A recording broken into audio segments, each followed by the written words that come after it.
r/ask Reddit. What's the most refreshing act of I don't give a duck that you've ever witnessed? In high school, a friend of mine got piss-loaded drunk. I mean, it's a miracle he didn't end up in the hospital, and he didn't have a drive home from the party, so what does he do? He calls the police and says, yeah, there's some drunk ducker walking up 3rd Street yelling, and what does he do then? He walks up 3rd Street till they pick him up and drive him to his mother's house. Best one. Dearest officer, he started, there's a fellow just ahead who has recently departed from sobriety, he said. He's a rather drunken fellow, and he's walking down the street with a bottle of Bordello while he wobbles on his feet. You shall have to come retrieve him, for he's hideous to see, apostrophe, but he whispered, don't believe him, apostrophe, as he giggled, I am he. Watched a man get half tripped up by an elderly woman while rounding a corner. He dropped his drumstick, ice cream cone as this happened. He looked at the woman who was apologizing profusely, stared for a few seconds, then pulled another drumstick from his pocket. He then carried on without saying a word to anybody. The ultimate power move. Ever since he was a kid, he had always walked around with 2 cones in his pocket, just waiting for this to happen, and it finally did. I was at the gym recently and overheard a guy talking on the phone to someone who I presume was his wife. The conversation went something like this: I just need another 10 or 15 minutes to finish up. Just another 10 or 15 minutes. Just another 10 or 15 minutes. Just another 10 or 15 minutes. Just another. Okay, fine, I'm leaving now. He then hung up and spent the next 10 to 15 minutes finishing up his routine. He realized he wasn't speaking her language. I'm on my way, while she hasn't even showered yet. Edit. Spelling is hard. Guy at my work making over 100k is getting shit for something stupid for the last time from this supervisor that nobody likes. He doesn't say anything, leaves all his shit, gets up and walks. 2 days later, he's got a raise and doesn't have a supervisor anymore. Whoa, that guy knew his worth to the company. That's a strong play. Make yourself valuable and you don't have to put up with other people's shit. A company will do what they have to in order to keep their best people happy versus having to try and replace them. Edit. Obligatory. I did not expect this comment to blow up. I made this at work of all places too, as many have mentioned, and I did not. This is not absolute. There are plenty of companies or other leadership that does not give a crap and will never see the value you bring. But if you do your part, then you've done that much at least, and you should feel just fine leaving for somewhere else. That's ducked up. Was Comcast. Oh, good for him. The last sentence made me so happy. Went to the city court to pay off a ticket. I was upset because the wait was about an hour and a half plus. Who enjoys paying for a ticket? Finally my number gets called, and as I sit down at one of the desks, an older man walks in and sees the ridiculous amount of people waiting in the queue. The man says, duck it, I'll just go to jail, loud enough for some of us to hear, then walks out of the building. The lady at the desk didn't think it was funny, but it made my day. The people that work in courthouses are some of the most humorless sons of mothers out there. Really can't have much of a sense of humor after working with the dregs of human society, as well as all the people who get ducked over by the courts when that happens. Can't really joke about the domestic violence abuse victims who are there to testify against their abusers or whatever. Saw a kid playing in a mud puddle at a park. The dad was all, no buddy, you're gonna get all muddy. The kid slowly sat down in the puddle and reclined in it, dipping the back of his hair in the puddle, then sat up quick, whipping muddy water in the air like a Pantene commercial. That was my son. No buddy, you're gonna get muddy, he said. There's grime in your hair, and there's dirt on your head, there's slime on your clothes, and you're covered in muck, apostrophe, he said from his puddle. I don't give a duck. No buddy, you're gonna get muddy. My high school had what was a beauty pageant for senior dudes. It raised money for their prom. It was always in good fun. But one of the competitions was a swimsuit walk, and to keep things from going too far, speedos were banned. That did not, however, stop one guy from wearing his mom's bikini in front of an auditorium full of classmates and teachers. It was as revealing as one would expect, and I have no idea how nobody stopped him before it was too late. It took me some time to realize senior dudes were high schoolers and not elderly men. I did not realize that, so you're still ahead of me. I used to work on reception of an upscale hotel. We had an elderly, mid-80s, gentleman working as concierge who would spend his shifts chatting away to guests. He was likable and charming and often got away with being a little inappropriate. One day 2 ladies check in for a spa weekend. As he's walking away, rolling their luggage, I overhear his conversation. He asked them where they were from, and they replied Halifax. His response: "Oh, I once had violent sex with a girl from Halifax. Lovely little town." They laughed. Old people can get away with all sorts. Edit. For clarity, Halifax, UK, not Nova Scotia. I'm picturing Michael Caine working as a concierge. I'm picturing Creed Bratton. This happened years ago. I had just been at a club. This girl I was with, she wasn't a super close friend. We had some mutual friends, so we saw each other a lot but didn't spend that much time together. Anyways, she had popped some pills earlier and was pretty drunk, and we're walking to the train station because we're on the same line and it's almost 4 AM and we are both exhausted. She'd taken off her heels and is walking barefoot in the middle of winter and is talking about the time she broke her arm falling off the monkey bars in school. Suddenly she decides she wants to hit up this 24 hours burger place on the way to the station. We get there and she buys me a burger because I'm short on cash, but she also buys 5 extra burgers and fries, and at the time I was teasing her about how much food she bought. Very casually she mentions that they're for a friend, and when we get to the station she walks over to a couple of homeless dudes and sits down next to them and starts chatting like they've known each other their whole lives. It was a bit awkward for me. I had never spoken to a homeless person, and these were proper homeless people, like they smelled pretty bad and were missing half their teeth. They were nice guys, but boy, it was a new experience for me. Anyways, so we're eating burgers with these stinky homeless guys and then they light up a joint and share it. The fact that she shared a joint with these toothless people really grossed me out, but I stuck around. When our train was only a few minutes away we said goodbye, and I spied her slipping them some cash after hugging each of them goodbye. We got on our train no problems, and I asked her how on earth she was good friends with random homeless people, and she laughed it off saying that she usually chills with them when waiting for the train. It was crazy to me.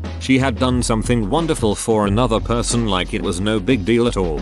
It really put me in my place when I realized that I would otherwise had never even looked at someone like that. She didn't seem to care at all about the entire exchange, and that moment sticks with me as an example of someone doing something good without needing any kind of validation.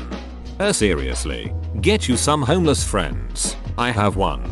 He went to Vietnam at 15 and came back ducked up. His family is loaded, though. He's homeless all summer, fall and spring, but his family sends him to rehab every winter.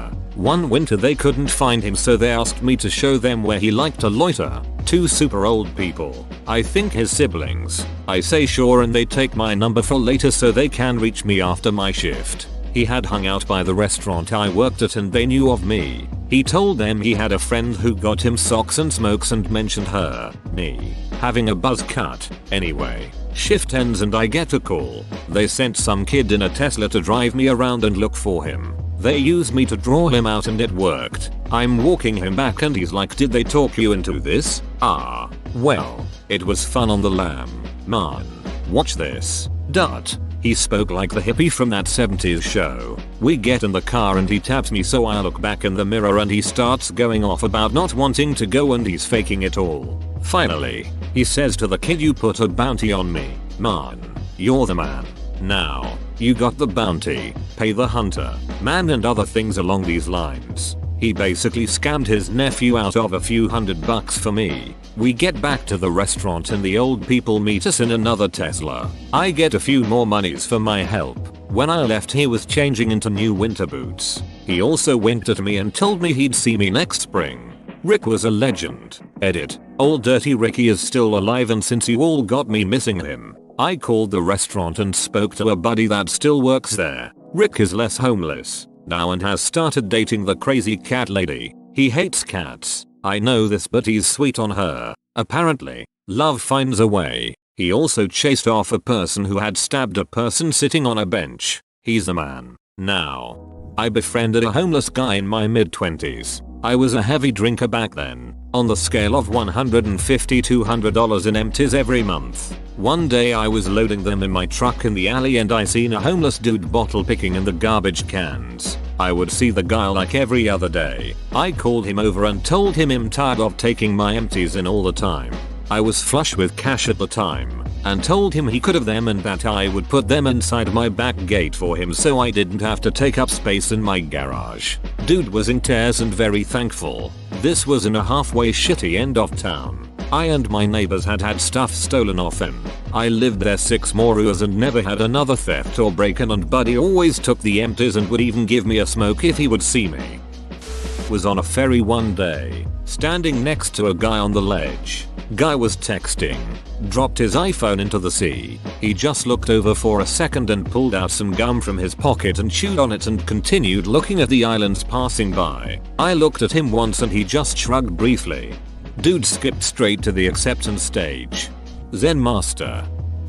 I was driving behind a person wearing a hat driving their convertible with the top down on a nice summer day. For some reason they leaned their head out the car and their hat flew right off in the wind. Without missing a beat they reach over to their passenger's seat and put another hat on their head. Kept driving like nothing happened. Bill Mauldin had a similar story to tell about his grandmother. In his autobiography The Brass Ring, he says she was on a train as it was pulling away from the platform waving goodbye with her gloves held in her hand when she dropped one. Without missing a beat she immediately threw the other one after. Her reasoning was along the lines, if I recall correctly, that whoever found the glove wouldn't be able to use just one, so she might as well complete the set. Overly complicated way of giving out free hats. At a New England boarding school, there was a kid who can best be described as a modern Mark Twain character. He grew up living on a boat, didn't wear shoes to places if he thought he could get away with it, etc. He was expelled just a few days before he graduated, I think for drug use but possibly one too many alcohol infractions. With nothing to lose, he took off all his clothes and walked stark naked from the dean's office back to his dorm. I would love to read a book about him. The Adventures of Huckleberry Finn. We were at a party in high school, and my buddy is wasted. Some girl comes over and starts yelling at him about him telling his ex-girlfriend to duck off when she was trying to explain why she cheated on him. He calmly stands up, goes over to my friend's refrigerator and starts looking around without speaking. The girl goes, "Are you even listening to Emmy?" from across the kitchen. My buddy then, like a rubber band snapping, pulls out a Kraft Singles piece of cheese and throws it straight at her and it hits her in the forehead. He walked downstairs to the basement and passed out like 5 minutes later. This is the content I live for. LOL reminds me of this one story at my school. This girl cheats on her boyfriend so they break up. That weekend he goes to a party and hooks up with one of her friends. The ex-girlfriend is also there and hears about it and freaks out on this dude. He is so trashed and high it's a miracle he is even standing, so he completely tunes out her screeching. The crazy ex then gets mad he isn't reacting and start beating on him as hard as she can. Slapping, clawing, etc. He takes it for a bit then brings his hand back and delivers a beach slap that would have made any pimp in the world proud. It absolutely rocked her and she went down stunned. He then proceeded to step over her, walk to the couch where he passed out. I never advocate hitting a woman or girl, but goddamn if that wasn't the coldest thing I've ever seen in my life. The sound of that slap. At a high school party where everyone was drinking underage and there was around 90 people. I'll never forget watching the cops pull into the driveway and seeing every single person take off sprinting into the cornfields. Rural area with a mile of corn 500 feet from the house. And with everyone sprinting away from the cops, one guy sat in a lawn chair and continued to drink his beer while everyone else was running around. I was watching it from the bed of my truck hiding. Go to finish that beer. Random question. What do cops do at house parties in the US? In NZ the only real thing they do, unless shit's really out of hand, is take away the speaker system after third noise control complaint or something. I think it's complaint, fine, take stereo. Went to one of the nicer theaters in town. A cool date night place that most people get moderately dressed up for. Place serves actual food, and it's good food too. Reclining, reserved leather seating, a bar, the whole 9 yards. There was a lady, mid-50s, early 60s, there with her husband. She was in PJs, wrapped in a blanket, carrying a pillow, and having her husband, dressed in khakis and a polo, collect tons of children's candy, and just sits down in her ducking cocoon of blankets and snacks. This lady is my inspiration. She gave zero ducks about how out of place she looked, and just wanted to be comfortable in the theater. It was awesome. Living the ducking dream. I kinda can't wait to be old so that I can do stuff like this and have people think it's cute. If I showed up in my PJs somewhere now, people would just probably think I'm some lazy bum. And to be fair, they'd be right. But I worked in a craft cocktail bar for a while, and a guest was complaining that the drink she got didn't match her preferences. She was being rather rude and condescending, and wouldn't give anyone a direct answer as to what was wrong with the drink. A guest to her right asked, "What did you ask for?" She replied, and the guest, without hesitation, grabbed her drink. He finished it in one chug, looked her straight in the eye, and said, "That's exactly what you described, and it was delicious. Don't be a beach." We bought him all of his drinks the rest of the night. A legend that will stay in the minds of the serving industry. Love it. Dude around here takes his 2 pet rats with him everywhere he goes. To the shops, to the pub, you name it, just brings them with him. I know a guy who brings his pet miniature goat to the pub. Zero ducks given. All the locals love him. Our tourists look distressed though.